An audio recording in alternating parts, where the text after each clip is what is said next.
ಇದಕ್ಕೆ ಏನಂತ ಹೇಳಬೇಕು ಹೇಳಿ.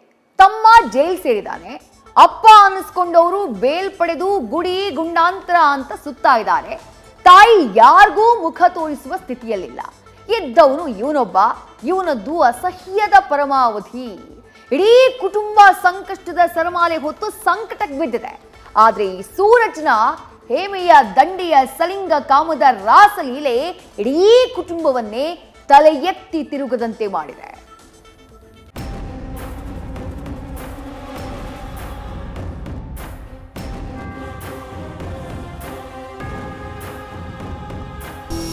ಇದೇನೋ ತೋಟಗಾರಿಕೆ ಅಂತೆ.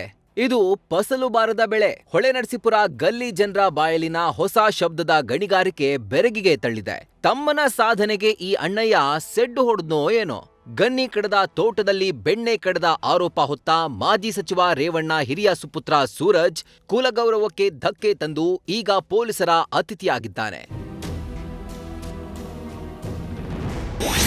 ಅವನು ಎಂಪಿ, ಇವನು ಎಂಎಲ್ಸಿ, ಇಬ್ಬರದ್ದು ಅಸಹ್ಯದ ಸಾಧನೆ. ಗೌಡ್ರ ದೊಡ್ಡಸ್ತಿಕೆಯನ್ನ ಬೀದಿಯಲ್ಲಿ ಹರಾಜು ಹಾಕಿದ ಮೊಮ್ಮಕ್ಕಳು.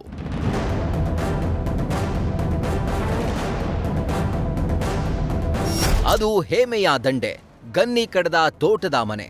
ಆ ತೋಟದ ಮನೆಯಲ್ಲಿ ಸೂರಜ್ನ ಕೃಷಿ ಕಾರ್ಯಗಳು ನಡೀತಾ ಇದ್ವಂತೆ. ಇದನ್ನ ನಾವ್ ಹೇಳ್ತಿಲ್ಲ.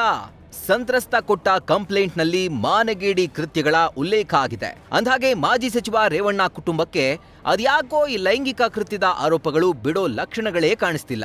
ಶನಿ ವಕ್ರದೃಷ್ಟಿ ಬೀರಿದ್ನೋ ಏನೋ. ಮಾಜಿ ಸಂಸದ ಪ್ರಜ್ವಲ್ ಅತ್ಯಾಚಾರ ಪ್ರಕರಣದಲ್ಲಿ ಆರೋಪಿ. ಪೆನ್ ಡ್ರೈವ್ ಕೇಸ್ನಲ್ಲಿ ಈಗಾಗಲೇ ಜೈಲಲ್ಲಿ ಕಂಬಿ ಹಿಡಿದು ಗಣಿತದ ಎಣಿಕೆ ಕೆಲಸ ನಡೀತಾ ಇದೆ. ಸಂತ್ರಸ್ತೆ ಕಿಡ್ನಾಪ್ ಕೇಸ್ನಲ್ಲಿ ರೇವಣ್ಣ A1 ಆರೋಪಿ. ಸೆರೆವಾಸ ಅನುಭವಿಸಿ ಈಗಾಗಲೇ ಬೇಲ್ ಪಡೆದು ರಿಲೀಫ್ ಆಗಿದ್ದಾರೆ.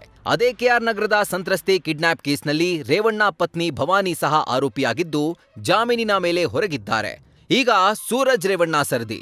ಸೆಕ್ಷನ್ 377 ಅಸ್ವಾಭಾವಿಕ ಲೈಂಗಿಕ ಅಪರಾಧ, 342 ಅಕ್ರಮ ಬಂಧನ ಹಾಗೂ 506 ಬೆದರಿಕೆ ಅಡಿ ಕೇಸ್ ರಿಜಿಸ್ಟರ್ ಆಗಿದೆ. ಪ್ರಜ್ವಲ್ ರೇವಣ್ಣನ ಒಂದೊಂದೇ ರಾಸಲೀಲೆ ರಂಗೀನ್ ಕಹಾನಿ ರಿವೀಲ್ ಆಗ್ತಾ ಇದ್ದಂತೆ HDK ಅಂತರ ಕಾಯ್ದುಕೊಂಡಿದ್ದಾರೆ. ಸದ್ಯ ಸೂರಜ್ ಕೇಸ್ ಬಗ್ಗೆಯೂ ಪ್ರತಿಕ್ರಿಯಿಸಲು ನಿರಾಕರಿಸಿದ್ದಾರೆ. ನನಗೇನು ಸಂಬಂಧ? ಅವೆಲ್ಲ ಮಾತಾಡೋಣ ಬನ್ನಿ. ಏನಣ್ಣ ಏನಕ್ಕೆ ನನಗೇನು ಸಂಬಂಧ?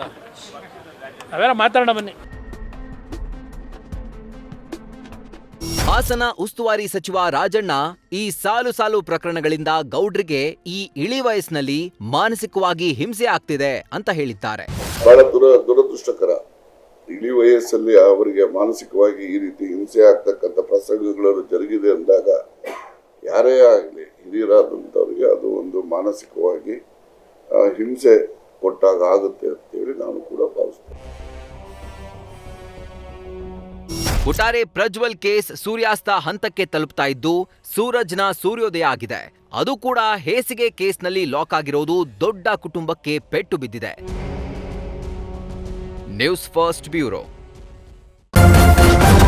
ನ್ಯೂಸ್ ಫಸ್ಟ್ ನಿರ್ಭೀತಿಯಿಂದ ನಿಮ್ಮ ಪರವಾಗಿ.